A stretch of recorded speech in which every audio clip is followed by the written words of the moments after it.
বিসমিল্লাহির রহমানির রহিম। সূরা আল মুমতাহিনা, আয়াত সংখ্যা 13টি, সূরা সংখ্যা 60, পারা 28। মুমিনগণ, তোমরা আমার ও তোমাদের শত্রুদেরকে বন্ধুরূপে গ্রহণ করো না। তোমরা তো তাদের প্রতি বন্ধুত্বের বার্তা পাঠাও, অথচ তারা যে সত্য তোমাদের কাছে আগমন করেছে তা অস্বীকার করে।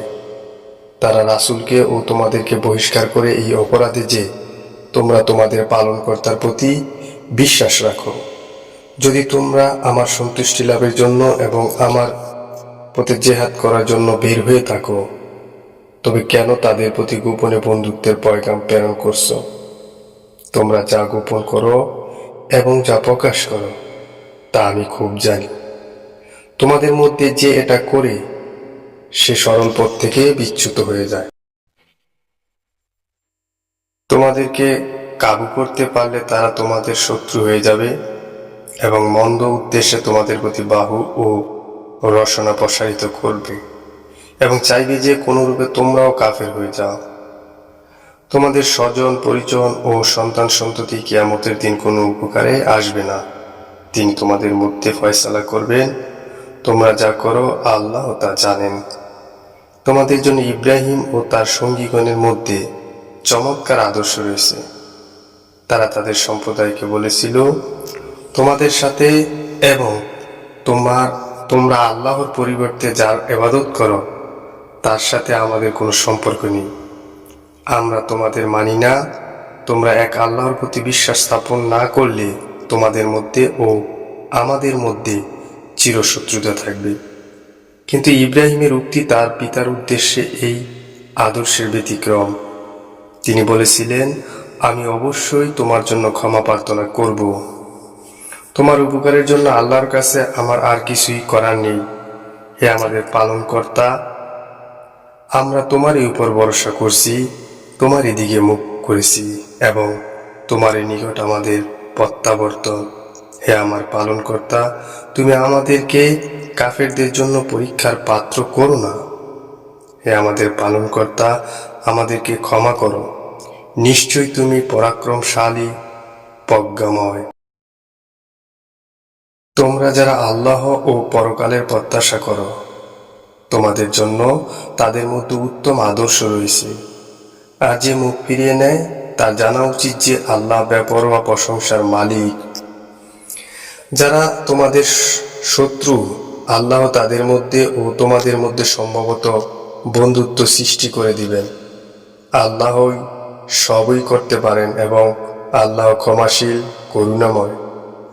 ধর্মের ব্যাপারে যারা তোমাদের বিরুদ্ধে লড়াই করেনি এবং তোমাদেরকে দেশ থেকে বহিষ্কার করেনি, তাদের প্রতি সদাচরণ ও ইনসাফ করতে আল্লাহ তোমাদেরকে নিষেধ করে না। নিশ্চয় আল্লাহ ইনসাফকারীদের ভালোবাসেন। আল্লাহকে তাদের সাথে বন্ধুত্ব করতে নিষেধ করেন যারা ধর্মের ব্যাপারে তোমাদের বিরুদ্ধে যুদ্ধ করেছে, তোমাদেরকে দেশ থেকে বহিষ্কার করেছে এবং বহিষ্কার কার্যে সহায়তা করেছে। যারা তাদের সাথে বন্ধুত্ব করে তারাই জালেম। মুমিনগণ, যখন তোমাদের কাছে ঈমানদার নারীরা হিজরত করে আগমন করে, তখন তাদেরকে পরীক্ষা করো। আল্লাহ তাদের ঈমান সম্পর্কে সম্যক অবগত আছেন। যদি তোমরা জানো যে তারা ঈমানদার, তবে আর তাদেরকে কাফেরদের কাছে ফেরত পাঠিও না। এরা কাফেরদের জন্য হালাল নয় এবং কাফেররা এদের জন্য হালাল নয়। কাফেররা যা ব্যয় করেছে তা তাদের দিয়ে দাও। তোমরা এই নারীদেরকে প্রাপ্য মোহরানা দিয়ে বিয়ে করলে তোমাদের কোনো অপরাধ হবে না। তোমরা কাফের নারীদের সাথে দাম্পত্য সম্পর্ক বজায় রেখো না। তোমরা যা ব্যয় করেছো তা চেয়ে নাও এবং তারাও চেয়ে নিবে যা তারা ব্যয় করেছে। এটা আল্লাহর বিধান। তিনি তোমাদের মধ্যে ফয়সালা করেন। আল্লাহ সর্বজ্ঞ, প্রজ্ঞাময়। তোমাদের স্ত্রীদের মধ্যে যদি কেউ হাতছাড়া হয়ে কাফেরদের কাছ থেকে যায়, অতঃপর তোমরা সুযোগ পাও, তখন যাদের স্ত্রী হাতছাড়া হয়ে গেছে তাদেরকে তাদের ব্যয়কৃত অর্থের সমপরিমাণ অর্থ প্রদান করো এবং আল্লাহকে ভয় করো, যার প্রতি তোমরা বিশ্বাস রাখো।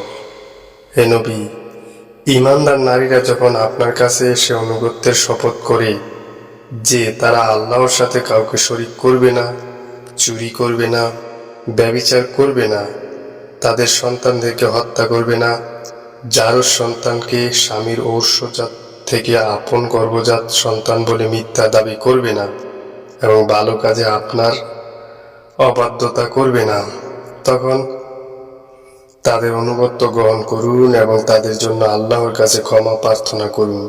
নিশ্চয় আল্লাহ ক্ষমাশীল, অত্যন্ত দয়ালু। মুমিনগণ, আল্লাহ যে জাতির প্রতি রুষ্ট তোমরা তাদের সাথে বন্ধুত্ব করো না, তারা পরকাল সম্পর্কে নিরাশ হয়ে গেছে, যেমন কবরস্থ কাফেররা নিরাশ হয়ে গেছে।